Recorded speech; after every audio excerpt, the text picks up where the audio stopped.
Buenas, bienvenido, bienvenida a este vídeo en el que relataré, enumeraré las 6 causas del síndrome de fibromialgia. Pero antes voy a presentarme, soy Marta Rodríguez Román, soy kinesióloga de base, pero con especializaciones en kinesiología aplicada a la psicología, aplicada al sistema digestivo, al sistema nervioso y al sistema inmune. Máster en macrobiótica, formación en terapia somática, en sistema de familia interna y en análisis transaccional, que son lo que más a grosso utilizo para tratar a la gente. Tengo otras técnicas también, pero no voy a hablar de ellas aquí.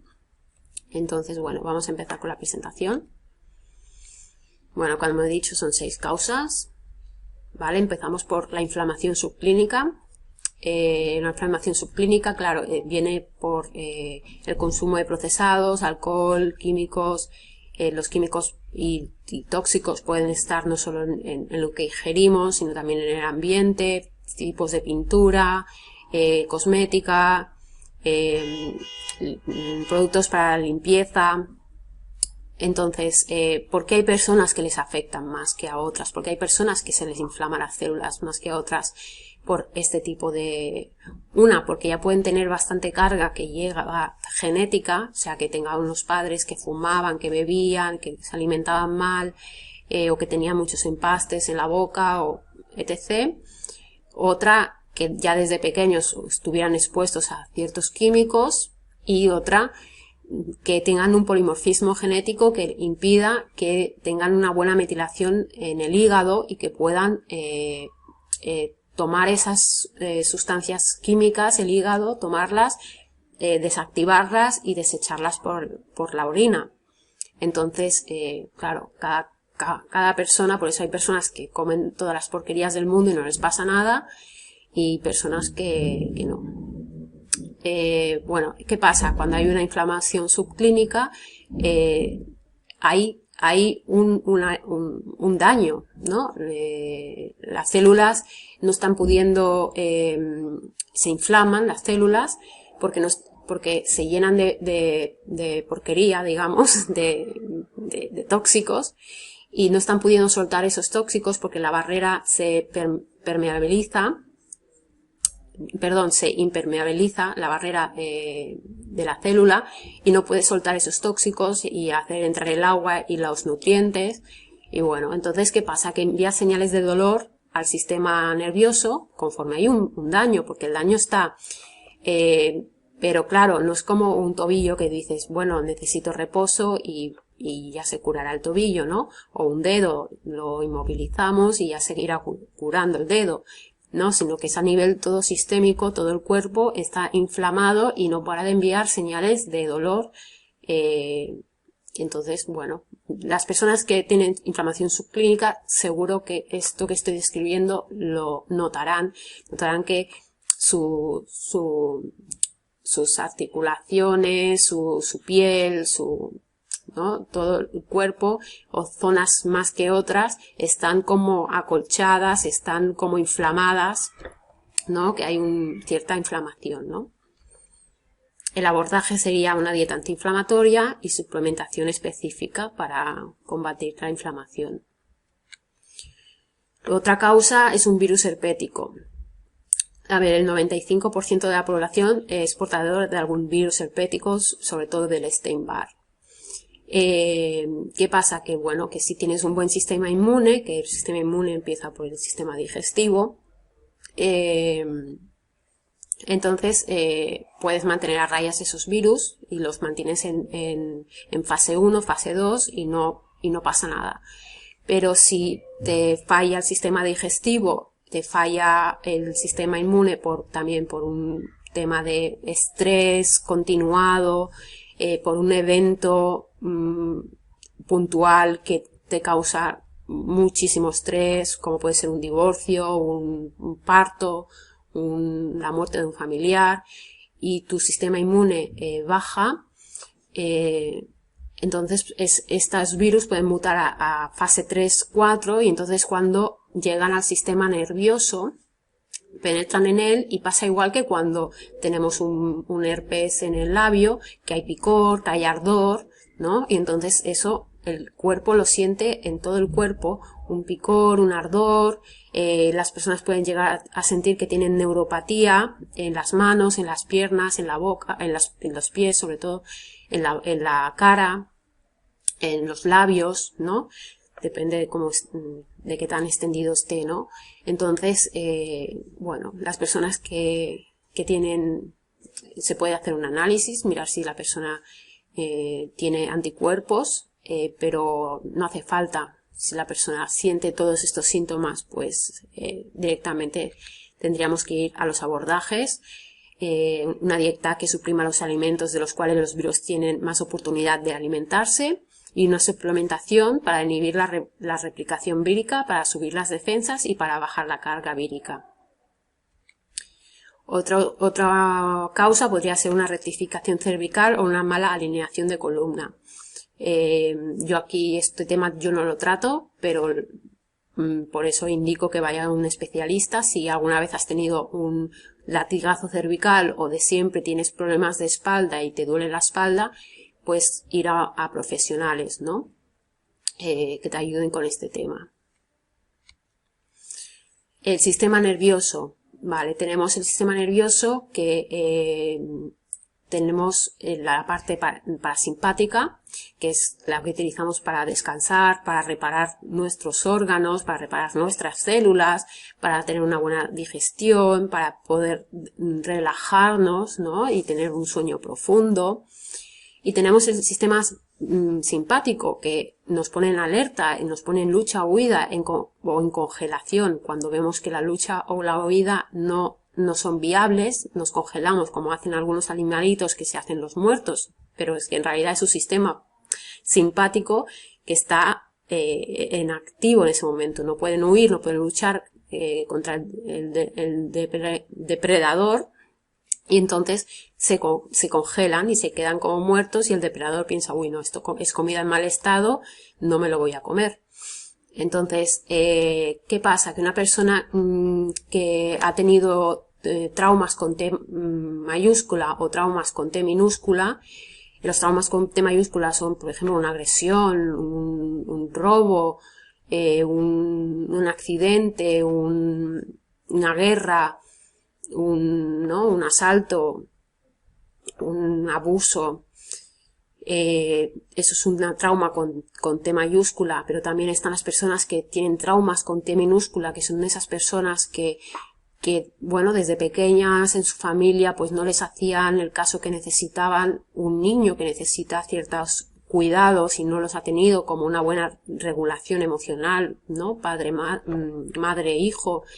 Ha habido negligencias por parte de los padres, o sobreprotección que hace que la persona se sienta insegura en la vida. Todo eso va calando y haciendo que el sistema nervioso simpático esté mucho más activo que el parasimpático, y entonces la persona está en hiperalerta, en lucha, huida o congelación. Entonces, ¿esto qué pasa? Que cuando está el sistema simpático sobreactivado, pues hay dolor corporal por la incapacidad de relajar los músculos, los tendones y las fascias. Hay malas digestiones, ¿no? Porque es muy común que las personas que tienen fibromialgia tengan malas digestiones también.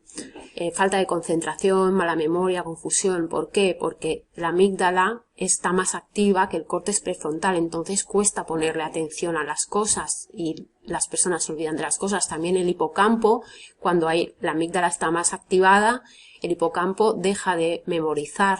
Entonces también se pueden tener lapsus de memoria de qué hice, pero qué hice ayer, no me acuerdo qué he hecho ayer, qué he comido ayer, o qué, ¿no? Esto. Problemas de sueño, porque la persona está o en lucha o huida, entonces necesita estar como muy activa, entonces en la noche sigue activa, o por congelamiento, los músculos están tensionados, como he dicho, ¿no? Y entonces se provocan los problemas de sueño. El día siguiente sigue la persona como se despierta como que no hubiera dormido. incapacidad para regenerar músculos y órganos, porque hay adrenalina en el cuerpo, y la adrenalina además no solo impide, o sea, al estar el sistema simpático sobreactivado, no solo no hay regeneración, porque eso se encarga el sistema parasimpático cuando estamos en estado parasimpático, sino que además la adrenalina que genera las suprarrenales se comen a las células, así, literalmente, las dañan, se las comen, para que haya suministro para poder luchar o huir. Entonces, bueno, y agotamiento al final puede producir un agotamiento de las suprarrenales, tanta adrenalina, que al final se agotan y la persona cae en un estado de apatía profundo, de no poder hacer nada, de necesitar descanso, pero ni descansando consigue recuperarse, ¿sí? Y el abordaje que utilizaríamos aquí sería la terapia somática, ¿sí? Dolor emocional intenso. Tanto el dolor físico como el dolor emocional usan las mismas vías nerviosas para dar señales de alerta de que algo está pasando. Cuando hay mucho dolor emocional que no ha sido procesado, se llega a somatizar como dolor físico. Entonces también utilizaríamos como abordaje la terapia somática. Funciona muy bien para esto. Los reversos psicológicos. Aquí entramos en un tema peliagudo para algunas personas porque no son conscientes de que puede haber una parte de ellos que no quieran la sanación. Y bueno, los reversos psicológicos es algo que trabajamos en kinesiología y que el 90% o más de las personas que llegan a consulta muestran reversos psicológicos que dicen que no, o sea, por el cual no quieren sanarse de lo que vienen a sanarse. O sea, si ya las personas de por sí, muchas les cuesta ir a un terapeuta a sanarse, las personas que ya de por sí tienen la voluntad de sanarse a nivel consciente y van a un terapeuta, aún así cuando las miras, da que tienen reversos psicológicos el 90% de las veces. Hay múltiples reversos psicológicos por los cuales una persona no querría salir del estado en el que está. Aquí pongo algunos ejemplos. Por ejemplo, sentimiento de culpabilidad. Una persona que tiene mucho sentimiento de culpabilidad por cosas que ha hecho en el pasado o en el presente, pues se infringe autocastigo y el autocastigo puede somatizarse como dolor físico o como una enfermedad incapacitante. Entonces tendríamos que trabajar el tema de la culpabilidad. El exceso de obligaciones y la incapacidad de poner límites sanos a estas situaciones puede hacer que una enfermedad te pueda librar de ese exceso de obligaciones que tú como persona no puedas verte con las capacidades de poner límites sanos a todo esto que te pide en el nivel laboral, en el nivel familiar, en el nivel que sea, ¿no? El no sentirse útil en el contexto en el que vive la persona, por lo que la enfermedad le proporciona un marco en el que tiene la posibilidad de no enfrentarse a ese paradigma social o familiar, ¿no? Una persona, por ejemplo, que ha llegado a su tope a nivel laboral, por ejemplo, en el que ya no se siente a gusto con ese trabajo, pero al mismo tiempo no se siente válida como para poder crearse un nuevo paradigma laboral, podría llegar a tener una enfermedad incapacitante que haga que tenga coherencia esa necesidad de no avanzar en la vida, ¿no? De esa necesidad y esa incapacidad de no avanzar en la vida. Entonces, sentirse que no va a poder lograr ciertos objetivos. Esto es algo que vemos mucho en consulta, o sea, no es algo algo que me invente aquí ahora mismo, es algo que vemos mucho en consulta. Herida de rechazo. Esto es una herida preverbal, o sea, mucha gente no es consciente de ella, no la han vivido, la pueden haber vivido de forma consciente también, obviamente, pero como es una herida preverbal, incluso si ha sido de una forma muy sibilina, muy que que no ha sido verbalmente por los padres nombrada, pero puede que el bebé se haya sentido como que sus necesidades no estaban siendo cuidadas, que había negligencia, que no estaba siendo mirado, que no estaba siendo atendido, que, ¿no? etc, etc, y que genera una herida de rechazo. Cuando las personas tienen herida de rechazo, tienen mucho miedo a la vida, ¿no? Y eso cada vez va haciendo que la persona cada vez esté más tensionada, esté más, se quiera recluir más, que su cuerpo no funcione bien, que su cuerpo pues tenga los órganos tensionados, por lo tanto, lo que hemos comentado en los anteriores apartados, pues un sistema inmune débil, unas células que no están trabajando bien, un sistema nervioso sobreexcitado porque hay un miedo a qué pasará porque no me sentí protegido de pequeño, entonces ahora tampoco me siento protegido, ¿sí? Entonces, luego tenemos los mandatos y los guiones, que son instrucciones que también, que al igual que la herida de rechazo, adquirimos muchas veces de forma no explícita, sino implícita en lo que, cómo se comportaron con nosotros, lo que vimos alrededor, lo que vimos en nuestra familia, lo que vimos en la escuela. Y algunos posibles mandatos en este tipo de enfermedades tan incapacitantes y tan mal entendidas por el entorno de la persona que lo padece y incluso por la comunidad médica, que están acostumbrados a tratar síntomas y a tratar las cosas por separado y no en conjunto, pues algunos posibles mandatos pues puede ser, por ejemplo, esfuérzate a no ser que estés enferma.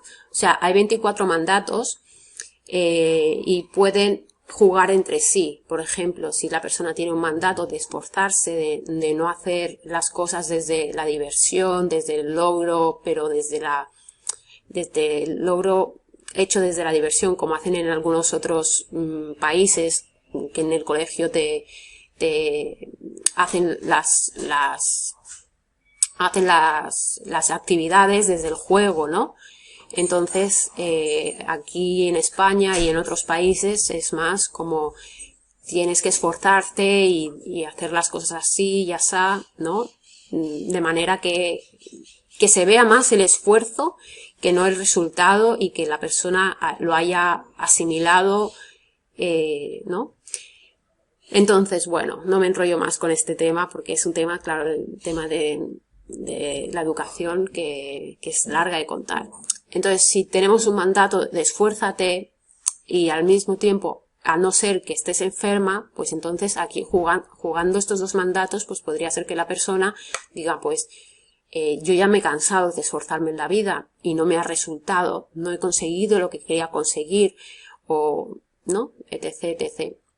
Entonces aparezca el mandato, pues está enferma, entonces se baja el sistema inmune, se baja, bueno, y entonces podemos pues tener una enfermedad limitante. El mandato no existas, que es lo mismo que la herida de rechazo, es no existas, entonces la persona, pues eso, su sistema inmune no funciona bien, cada vez su inconsciente busca la manera de encontrar cómo recluir más a esa persona, porque esa persona no tendría que existir, ¿no? Entonces, puede mucho, es que, como digo, cuando vemos a las personas en consulta en kinesiología, vemos todos esos mandatos que incluso estaban desde el útero en algunos casos, ¿no? En otros temas, o sea, no solo fibromialgia, en muchos otros temas que tratamos, como hay cosas que ya estaban desde el útero, ¿no? El mandato no estés sanas, cuando no estés sano, no estés sana, cuando recibimos más benevolencia cuando estábamos enfermos de pequeño. Entonces, si yo cuando estaba de pequeño nunca me hacían caso o me exigían mucho o lo que sea, pero cuando estaba enfermo tenía más benevolencia, pues puede que en situaciones difíciles de la vida aparezca ese mandato y la persona se ponga enferma y no remonte. El mandato no seas feliz. cuando una persona, cuando un niño o una niña eran pequeños, ¿qué hace un niño? Es revoltoso, es ruidoso, es cuando está feliz, ¿no? Cuando está jugando, ¿no? Es llamativo. Y eso podía molestar a las personas de su alrededor, ¿no? El que tenga esa vitalidad, el que tenga ese desparpajo, esa chispa, ¿no? Podía molestar a las personas de su entorno. Entonces, mandarle ese mensaje, a veces, como digo, implícito, pero otras veces hasta explícito, en plan, como no te quedes quieto ya te voy a pegar, como te caigas encima te voy a pegar, estás castigado porque mira qué has hecho, o no me gusta que te comportes así, me estás molestando, haces mucho ruido, ¿no? Entonces, al final la persona acaba captando de que su felicidad molesta a los demás, entonces una persona que decide en un momento determinado ser infeliz va arrastrando ese patrón y cada vez su vida se va haciendo más infeliz, ¿no? El mandato no estés bien, parecido al anterior, pero algo más profundo. O sea, puede ser que haya una madre o un padre que están enfermos o que no están bien o que están pasando una mala racha o que económicamente no están bien o que laboralmente o lo que sea, y moleste. Por un lado puede ser que moleste que el niño se sienta que está bien y se sienta como molesta, porque eso se percibe cuando hay padres que se sienten molestos por la alegría o por la felicidad de su hijo cuando ellos no lo están. O por otro lado, incluso por empatizar, ¿no? Eso se ve mucho en terapia familia sistémica, en cómo los niños a veces empatizan tanto con lo que están pasando los padres que cogen esas emociones como propias y luego no saben cómo soltarlos. Ahí se queda, ¿no? Y entonces puede pensar que si mi mamá no está bien, yo tampoco puedo estar bien. Entonces yo empatizo y tampoco estoy bien. Y eso lo llevan arrastrando y cada vez les va haciendo como una bola de nieve hasta que se pueden poner incluso enfermos, ¿no? Bueno, estos son algunos ejemplos. Hay 24 mandatos. Y también existen lo que son los guiones. Los guiones es no consigas esto hasta que tal cosa, o tú te estarás así hasta que consigas lo que sea, ¿no? Hay cosas para desmontar. Esto es otro tema, el tema de los guiones. El abordaje, pues sería con las herramientas de análisis transaccional. Y bueno, hasta aquí he llegado con la exposición. Soy consciente de que, bueno, no tengo cupo en la agenda la mayoría de las veces, entonces no puedo atender a toda la gente que quisiera con este tema o cualquier otro tema, ¿no? Pero en este tema que nos compete hoy, que es la fibromialgia, pues si hay personas que se quieren poner en contacto conmigo y no tengo agenda, no las podré atender. Por otro lado, también me encuentro en que hay personas que quieren tratarse conmigo y aunque tenga agenda, el coste de sesiones 1 a 1 para tratar todo esto que hemos hablado es necesario sesiones semanales y no tienen la posibilidad de costeárselo, ya sea porque viven en otro país que no es España y al cambio pues lo que sea. Así que lo que he hecho es decidirme por hacer una formación en la cual trato cada uno de los puntos y doy todas las herramientas, doy toda la formación y las herramientas para tratar cada uno de los puntos. Entonces te dejo en la cajita de información de este vídeo mis redes sociales por si quieres seguirme y comentarme algo. También porque pongo posts que inspiran, que pueden inspirar a alguien, ¿no? Y también dejo mi mail y dejo el link para el curso, ¿no? Entonces, si cualquier cosa, pues puedes ponerte en contacto conmigo y tienes también la opción de hacer la formación, que es una formación de 3 horas, en donde te lo doy todo paso por paso, todo lo que hacer para salir de ello. Y como digo, tienes mis redes para ponerte en contacto conmigo, mi email, para comentarme dudas o para explicarme tu desarrollo del curso, cómo te está yendo, los avances que tienes. Hay personas que tienen avances bastante rápidos porque es tocar esas teclas y entonces tienen avances bastante sorprendentes. Bueno, me despido, lo dejo aquí ya. Un abrazo, gracias por verme hasta el final.